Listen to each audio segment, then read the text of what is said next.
నమస్తే, ఇదే హైందవం కార్యక్రమానికి స్వాగతం. మాట అంటే కేవలం నోటి నుంచి వెలువడే శబ్దం మాత్రమే కాదు, అది మన భావాలను ఎదుటి వాళ్లకు సంపూర్ణంగా తెలియచేయడానికి భగవంతుడిచ్చిన ఒక చక్కటి అవకాశం. మాట అంటే చల్లని తీయని జీవనది ప్రవాహంలా ఉండాలి. అది చెవులతో గ్రోలుతున్న వాళ్లు అలౌకిక ఆనందానుభూతికి లోనవ్వాలి. పదే పదే ఆ అనుభూతి కోసం తహతహలాడాలి. అందుకే మహర్షి వాల్మీకి అందరూ ప్రభు శ్రీరాముడిలా మృదుభాషులు కావాలంటారు. రామ శబ్దం, రామ మంత్రం, రాముని మాట, ఇవి భారతీయులకు తారక మంత్రం అయ్యాయి. తారక మంత్రం ఇదే. ఇవాల్టి ఇదే హైందవం.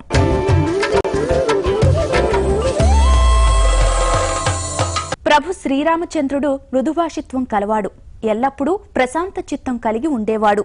అంతేకాదు, మొదట తానే చొరవ తీసుకుని ఎదుటి వాళ్లతో మాట్లాడేవాడు. మాటల్లో అహం, ప్రతీకారం ప్రదర్శించేవాడు కాదు.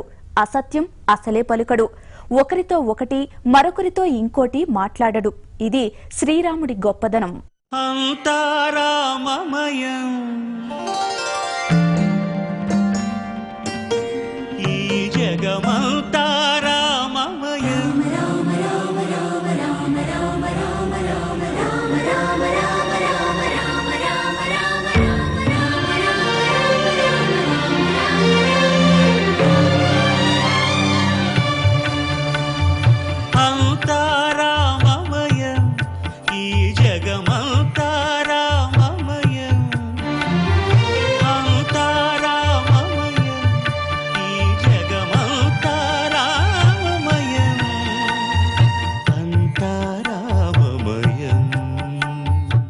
శ్రీరాముడు ధర్మస్వరూపుడు. అంతేకాదు, ఆయన పరమాత్మ కూడా. తనదైన ఆదర్శ జీవనంతో ఈ దేశంలో ధర్మ పరంపరను ప్రతిష్ఠించాడు. ప్రజలందరికీ పరిపూర్ణ ధర్మపాలన చూపించాడు. ఈ లోకంలో సంపూర్ణ మానవుడిగా నడియాడిన నారాయణుడే ప్రభు శ్రీరామచంద్రుడు. రామయ్య తండ్రి, ఓ రామయ్య తండ్రి, మా నోములన్నీ పండినాయి రామయ్య తండ్రి, మా సామి వంటి నువ్వేలి రామయ్య తండ్రి. రామయ్య తండ్రి, ఓ రామయ్య తండ్రి, మా నోములన్నీ పండినాయి రామయ్య తండ్రి, మా సామి వంటి నువ్వేలి రామయ్య తండ్రి. శ్రీ మహావిష్ణువు యొక్క దశావతారాల్లో రామావతారం పరిపూర్ణ మానవావతారం. అటువంటి మనుష్యావతారం యొక్క లక్ష్యం ఏమిటి అంటే మర్త్యావతారస్త్విహ మర్త్య శిక్షణం రక్షో వధాయవచన కేవలం విభోహ అని చెప్పి, కేవలం ఏదో రాక్షసుల్ని సంహరించటం, రావణాదుల్ని సంహరించటమే లక్ష్యం కాదు. ఈ అవతారం యొక్క లక్ష్యం ఏమిటి అంటే మర్త్యావతారస్త్విహ మర్త్య శిక్షణం.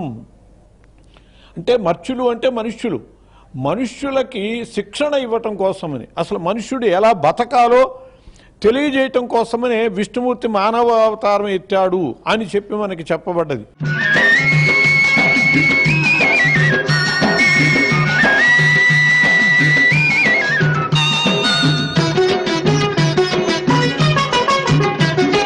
తాటకి నీ ఒక్కేటున కూల్చావంట, శివుని విల్లు ఒక దెబ్బక ఇరిశావంట.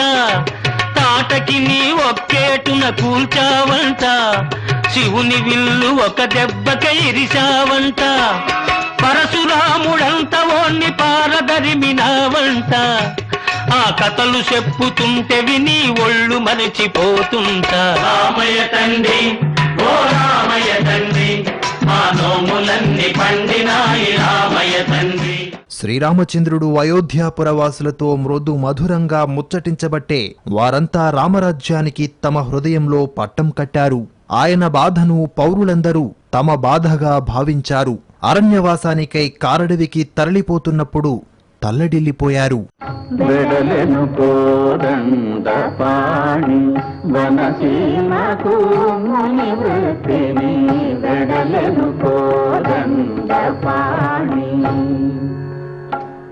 తండ్రి ఆజ్ఞ తలదాలిచి ధర్మమునే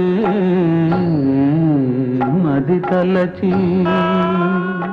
మహాతపస్వి అయిన విశ్వామిత్రుడు యాగ సంరక్షణ నెపంతో తన అస్త్రశస్త్రాలు రాముడికి ధారాదత్తం చేయడమే కాక సీతాదేవి లాంటి చల్లని తల్లితో పెళ్లి జరిపించాడు.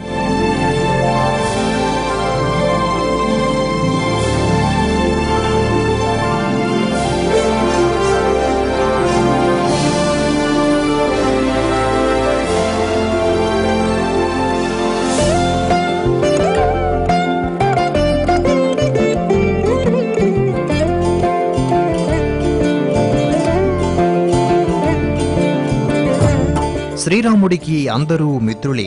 ఆయన తరతమ భేదం లేకుండా అందరితో స్నేహం చేశాడు. పడవ నడిపే గుహుడు, వానరరాజు సుగ్రీవుడు, రాక్షసరాజు విభీషణుడు, పక్షిరాజు అయిన జటాయువు వీరందరూ రాముడి కోసం తపించిన వారే. ఇంకా రామయ్య కోసం ఎన్నో ఏళ్లు ఎదురు చూసిన శబరిమాత యొక్క ఎంగిలి పండ్లను కూడా రాజా రామచంద్రుడు ఎంతో ప్రియంగా తిన్నాడు. జగదానందకారక జయ జానకి ప్రాణనాయక శుభ స్వాగతం ప్రియ పరిపాలక మంగళకరమౌ నీరా. వ్యక్తి సాధించవలసిన అనేక ధర్మాల్లో ఒక్కొక్క సందర్భంలో పరస్పర ఘర్షణ ఏర్పడుతుంది. ఒక ధర్మాన్ని నిలిపేటప్పుడు మరో ధర్మం దెబ్బతినే పరిస్థితి వస్తుంది.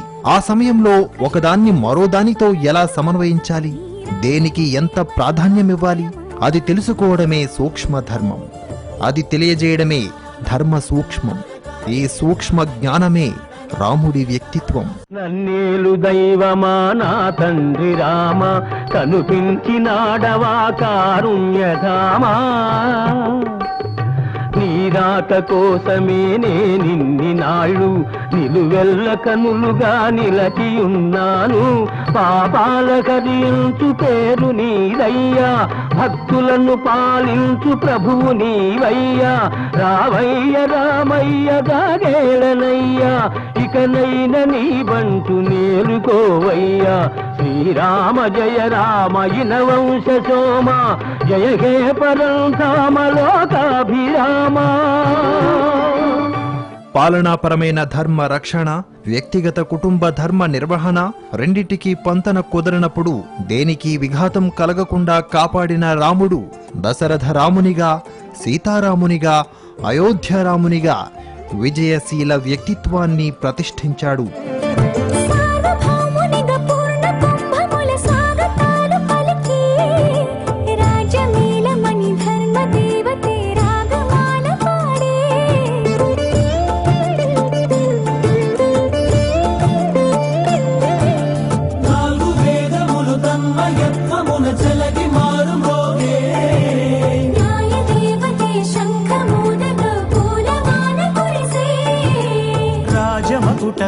ఒసగెలి నవరత్న కాంతి నీరాజన, సూర్యవంశ సింహాసనం పులకించి చేసే అభివందనం. సామ్రాజ్య లక్ష్మియే పాద స్పర్శకి పరవశించిపోయే. శ్రీరామ తారక మంత్రం గురించి మరిన్ని విశేషాలు తెలుసుకునే ముందు ఇదే హైందవంలో చిన్న విరామం తీసుకుందాం. చూస్తూనే ఉండండి భారత్ టుడే.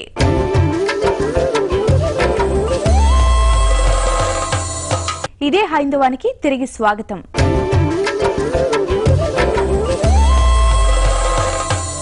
రామనామం పలుకుతూ ఉంటే జిహ్వ అమృతాన్ని స్రవిస్తుంది. ముల్లోకాల్లోని ఆనందాన్నంతా ఓ మూసలో పోస్తే అది రామనామం అవుతుంది, సమస్త వేదసారం అవుతుంది.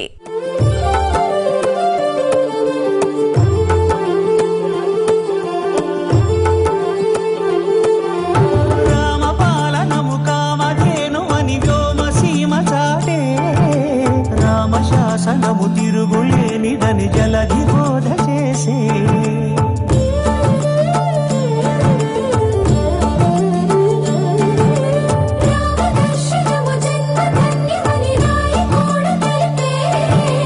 రామరాజ్యమే పౌరులందరిని నీతి బాట నిలిపే. రామ మంత్రమే తారకం, భవిష్యత్తి ముక్తి సంధాయకం. రామనామమే అమృతం, శ్రీరామ కీర్తనం సుకృతం. ఈ రామచంద్రుడే లోకరక్షయని అంతరాత్మ పలికే. భారతీయ సంస్కృతిపై శ్రీరాముడి ప్రభావం ప్రగాఢమైంది. ఆసేతు హిమాచలం భారతీయుల గుండె చప్పుడు. ఏ భాష వారైనా, ఏ రాష్ట్రం వారైనా, ఏ సంప్రదాయాల్లో ఉన్నవారైనా శ్రీరాముడి విషయం వచ్చేసరికి ప్రజలందరూ ఏకమైపోతారు. శ్రీరామ జయ రామ జయ జయ రామ, రామ రామ జై శ్రీరామ్, ఇంకా పలు రకాలుగా రామనామ ధ్వని భారతీయుల నాడీనాదంగా కొనసాగుతూనే ఉంది. శుభకరుడు సురుచిరుడు భవహరుడు భగవంతుడెవడు, కళ్యాణ గుణగణుడు కరుణాఘనాఘనుడు ఎవడు. అల్లా తత్వం రూపమున అల్లారు ముద్దుగా అలరారు అందాల చంద్రుడెవడు ఆనందనందనుడు అమృతరస చందనుడు రామచంద్రుడు కాక ఇంకెవ్వడు తాగరా శ్రీరామ నామామృతం ఆ నామమే దాటించు భవసాగరం తాగరా శ్రీరామ నామామృతం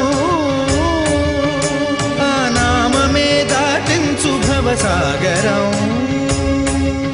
ఓ యోగీశ్వరులారా, ఋషులారా, హరిభక్తులారా, భవబంధాలు నశింపజేసే నా మాట వినండి.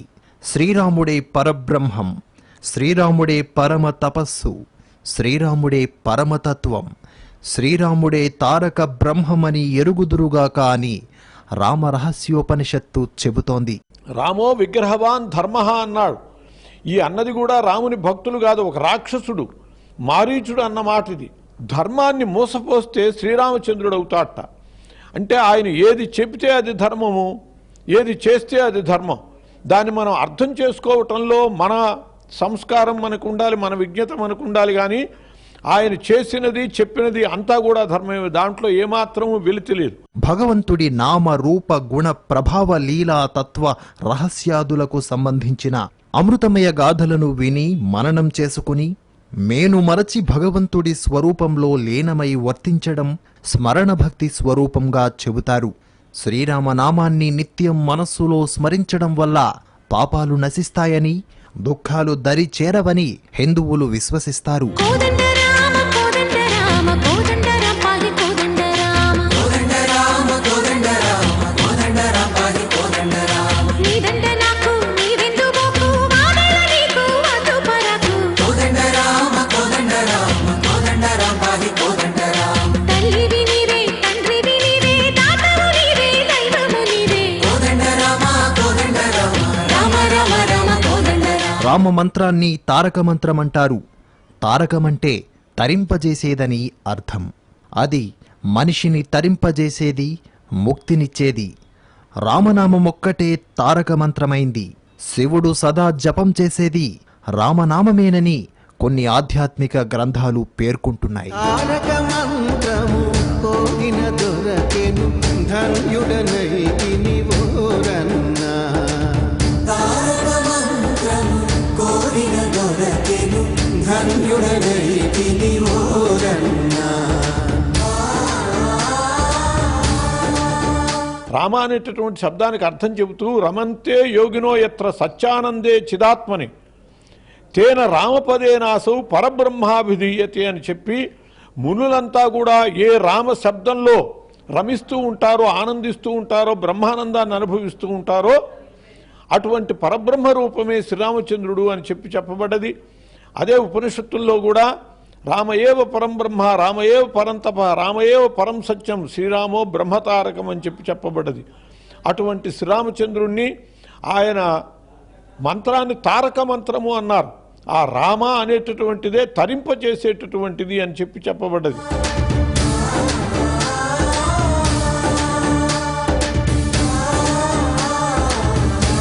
రామనామాన్ని రెండు గొప్ప శక్తివంతమైన మంత్రాల నుంచి స్వీకరించారు.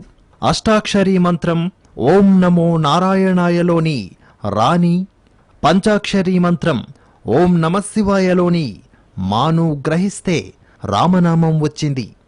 అష్టాక్షరీలో రా తీసేస్తే మంత్రం అర్ధరహితమవుతుంది. పంచాక్షరీలో మకారం తొలగిస్తే శివుడు లేడనే అర్థం ఏర్పడుతుంది. రామనామం మనిషి మోక్షానికే ద్వారం వంటిది. సీతారామచరితం శ్రీ సీతారామచరితం గానం జన్మ సఫలం శ్రవణం పాపహరణం ప్రతి పద పదమును శృతి లయాన్వితం చతుర్వేద వినుతం లోక విదితం ఆది కవి వాల్మీకి రచితం సీతారామచరితం.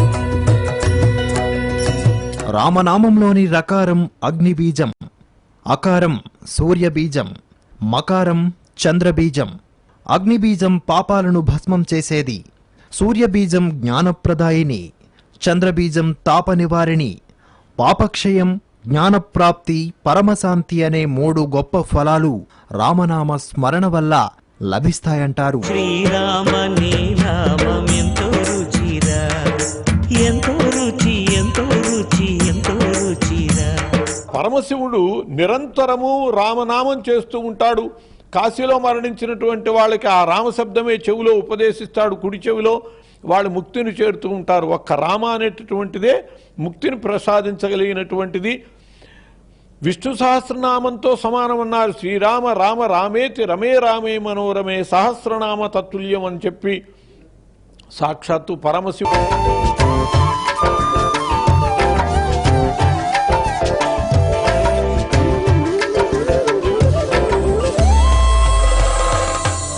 ఇదే హైందవానికి తిరిగి స్వాగతం.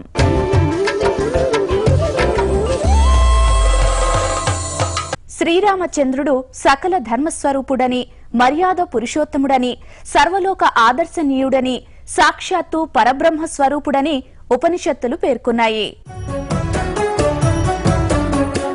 దేవుళ్ళే మెచ్చింది మీ ముందే జరిగింది, వేదంలా నిలిచింది సీతారామ కథ వినుడి, ఇక వినుడి, ఆ మహిమే ఇక కనుడి. మీకోసం రాసింది మీ మంచి కోరింది, మీ ముందుకొచ్చింది సీతారామ కథ వినుడి, ఇక వినుడి, ఆ మహిమే ఇక కనుడి. ఇంతింత సుఖ శాంతి వసగేనిది, మనసంత వెలిగించి నిలిపేనిది, సరిదారిని జనులందరి నడిపే కథ ఇది. దేవుళ్ళే మెచ్చింది మీ ముందే జరిగింది, వేదంలా నిలిచింది సీతారామ కథ వినుడి, ఇక వినుడి, ఆ మహిమే ఇక కనుడి. రామనామం, రామకథ మన జీవన ధార. మహాకవి వాల్మీకి రామకథను శ్రీమద్ రామాయణముగా రచించారు.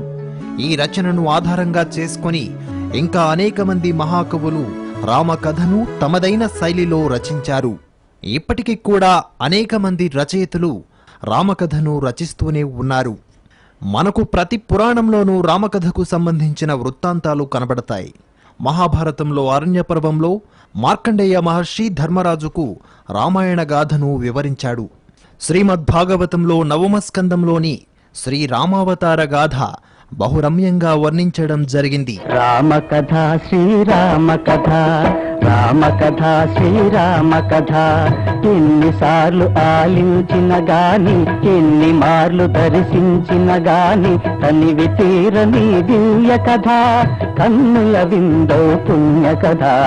రామకథ శ్రీరామ కథ, రామకథ శ్రీరామ కథ. ప్రాచీన భారతీయ సాహిత్యంలో మనకు అనేక రామాయణాలు కనిపిస్తాయి. విశ్వామిత్ర కృతంగా భావించబడే శ్రీమధ్యాత్మ రామాయణం రామాయణంలోని వేదాంత కోణాన్ని విశ్లేషించింది. అగస్త్య రామాయణం, భరద్వాజ రామాయణం, ఆనంద రామాయణం వంటి ఆర్ష సంస్కృత కావ్య రామాయణాలు అసంఖ్యాకాలు.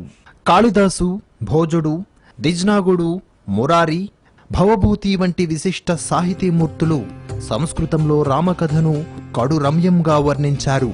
రామాయణము శ్రీరామాయణము,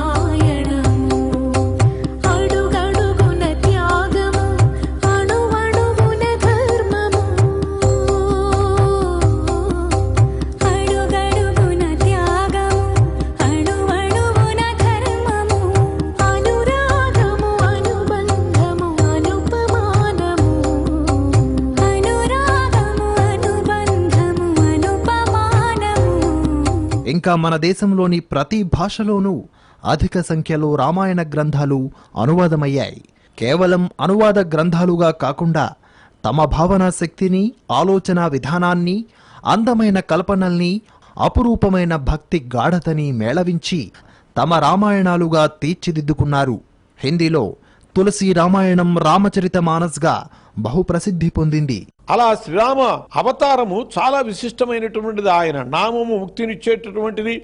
ఆయన జీవితము గొప్ప ఆదర్శమైనటువంటిది. ఆయన జీవితంలో అడుగడుగు కూడా ఆయన మానవుడికి ఉండవలసినట్టు ఉత్తమ లక్షణాలన్నీ ఆయనలో ఉన్నాయి.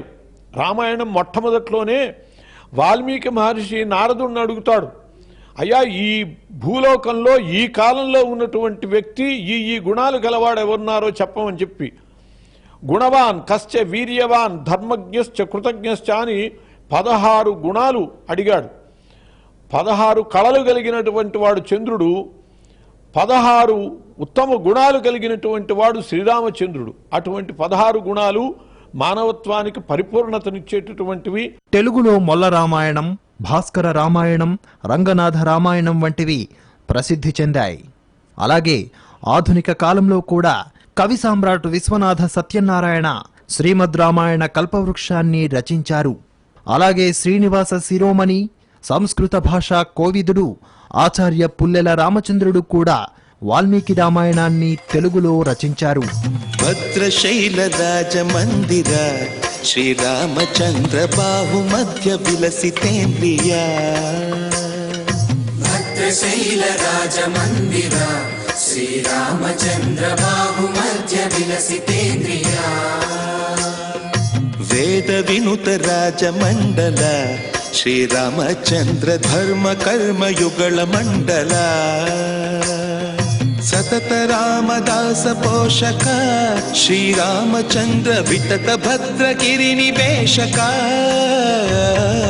భద్రశైల రాజమందిర శ్రీరామచంద్ర బాహుమధ్య విలసితేంద్రియ. మన పూర్వీకులు రామాయణ రచనకే పరిమితం కాలేదు. మనకు దేశంలో ఊరూరా వాడవాడల రామ మందిరాలు, సీతారాముల పెళ్లి పందిళ్లు, పట్టాభిరాముని కొలువులు ఏటా శ్రీరామనవమి రోజున నిర్వహిస్తూనే ఉంటారు. ఇది దేశమంతటా విస్తరించిన రామ సంస్కృతి. జగదానందకారక జయ జానకి ప్రాణనాయక శుభ స్వాగతం ప్రియ పరిపాలక.